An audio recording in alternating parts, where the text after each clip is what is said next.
Ernest Shackleton naix en Irlanda el 15 de febrer de 1874.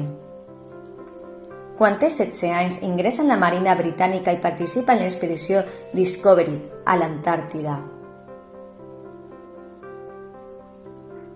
En 1904 es casa amb Emily Mary i tenen 3 fills, però en la nova condició personal no abandona les aspiracions d'explorador.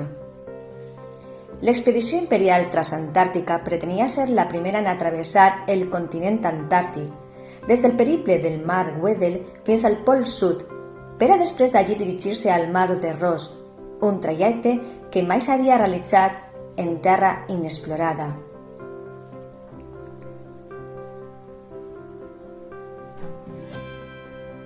L'equip d'expedició constaria de 6 homes i recorrerien 2.900 quilòmetres a peu, amb l'ajuda de gossos i 2 trineus. Amb il·lusió però conscient que la conquesta del Pol Sud ja s'havia aconseguit, va demanar igualment finançament per a la seva expedició. No obtingué allò que tenia previst, però és clar que els somnis es converteixen en realitats si es duen a terme. Finalment va aconseguir aquesta finalització tan desitjada i d'immediat va posar un anunci al Times per completar la tripulació del vaixell. Es busquen homes per a un viatge perillós. Sou baix. Fred extrem. Llargs mesos de completa foscor. Perill constant. No s'assegura retorn amb vida. Honor i reconeixement en cas d'èxit. El dia 1 d'agost del 1914 estava prevista la partida, però en l'imminent inici de la Primera Guerra Mundial es va demorar fins al dia 8 d'agost que partiren a bord de la nau Endurance. Al desembre, quan ja solcaven les aigües gèlides de la mar de Weddell a uns 160 quilòmetres del continent, els immensos blocs de gel van començar a dificultar la travessia de l'Endurance i va quedar atrapat en el gel.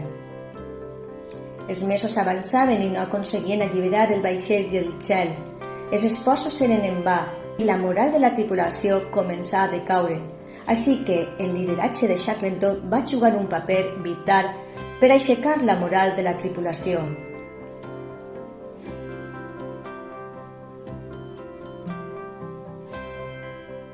Organitzava partits de futbol, carreres de gossos, obres teatrals per les nits.